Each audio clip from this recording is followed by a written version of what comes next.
Okay, I'm Michael Hogan. I farm in Bencubbin with my wife Jenny and my three daughters, Caitlin, Sophie and Zoe. And I've been here my whole life. I'm third generation farmer. Got 4,000 hectares on the whole property. Farm wheat, sheep, some barley, canola, lupins.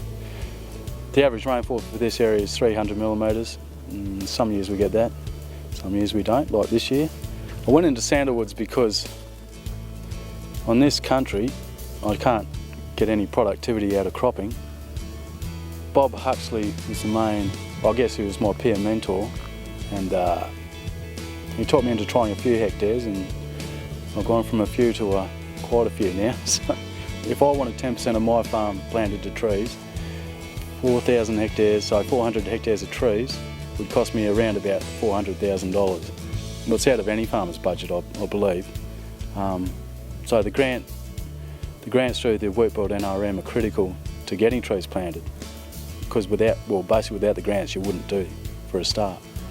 And then you get guys like Bob Huxley and the peer mentoring network, and he's critical to driving it as well, because without his knowledge and skills and his work, because he actually comes and plants the area for me, if he wasn't doing it, then it also wouldn't get done. The whole resource management, the subsidisations, the work that goes in for the whole catchment group and for land care is critical.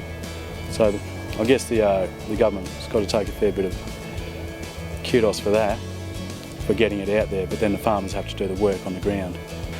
Now this paddock was cleared in the 60s, probably mid to late 60s, and it's wodjil sand, which means it's highly acidic, very unproductive as far as cropping goes. I've tried wheat, lupins, triticale, and basically nothing really yields any good. In a good year you'll get an average yield, in a poor year you get nothing.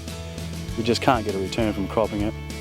If you stock it, the soil starts blowing. It's acid, sandy, very poor structure, just blows away. Wind erosion is a big issue, especially in this area just where we're standing. And it's also a recharge area for as far as rain, so it all goes down to the valley and causes a salt problem down on the valley floor.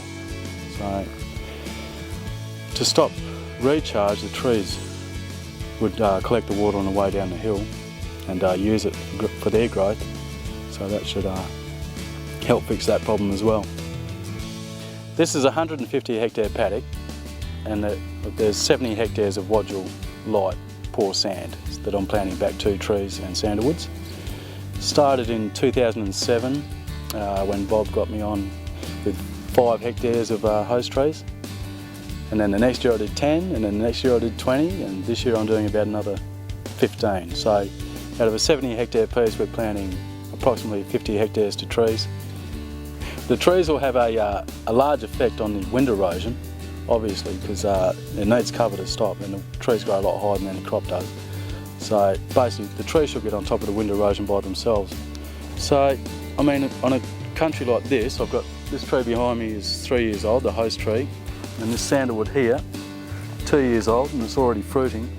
I'm getting production that I can't get out of crops. And if you overstock it, it just blows away anyway, so you can't do that. So I'm really hoping that the sandalwoods are going to be a viable crop in the future. I guess in this area they provide a very good backup to farming. When you get years like this, it's basically a drought. If you can get production from your tree crops and income, then that's going to be critical to survival of farmers out here, I think. For biodiversity, we're putting back about 25 species of seedlings, and then Bob also makes up a mix of local seeds and plants that with the seedlings, so they tend to come up about 12 months later. You also see a lot of wildlife coming back. Birds I haven't seen before, I'm seeing now. Lizards, echidnas, putting back all the species, the different species, to pretty much, I guess, what it was originally. Wodjil country with a lot of wodjil trees and a lot of other hosts as well. But you need the sandalwood for the income, otherwise you've got 70 hectares of still unproductive country. But if you can see sandalwood growing like this after a couple of years, so it's a double benefit. You're planting the land back to trees, increasing biodiversity, but you're getting an income from it as well. There is the wind erosion factor and also the water recharge leading to salt problems down the valley down here, but yeah, you need the income.